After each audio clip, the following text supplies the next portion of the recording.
নমস্কার, আমি আদুরি চলে এলাম আরেকটি ভিডিও নিয়ে। আশা করছি তোমরা সবাই ভালো আছো, আমিও ভালো আছি, আমার ছেলেও ভালো আছে। তো আমাদের আইহতে যে কীর্তনটা হয় শিবরাত্রির উপলক্ষে, তো আজকে সেটা ছিল মহোৎসব, মানে শেষ।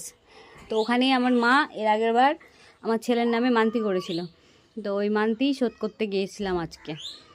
মানতি ছিল বাতাসা ছেলের ওজনে, তো সেই মানতি শোধ করতে গিয়ে এই যে দেখো আজকে ভিডিওটা করলাম, সেই ভিডিওটাই তোমাদের সাথে শেয়ার করছি। আগের বছর করা মানতি এবছর শোধ করতে পেরে সত্যি গোবিন্দর প্রতি আস্থা বিশ্বাস শুরু থেকেই ছিল, আরও গভীর হলো।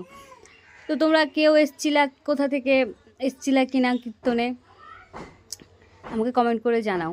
এই যে ভাইটা যে নিয়ে যাচ্ছে হাতে আছে, ওই সম্পূর্ণ বাতাসাটাই আমাদের দিয়া।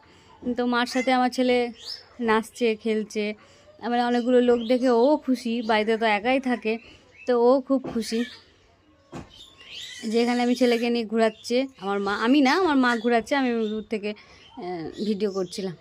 ওই যে দেখো কি নাচা কুদা, কান্নাকাটি কিচ্ছু নাই, ও একাই গোবিন্দর নামে মানে মাতোয়ারা হয়ে গেছে। তো চলো ভিডিওটা কেমন লাগলো তোমরা কমেন্ট করে জানাও। আশা করছি তোমাদের সবার ভিডিওটা ভালো লেগেছে। ধন্যবাদ ভিডিওটি শেষ অবধি দেখার জন্য।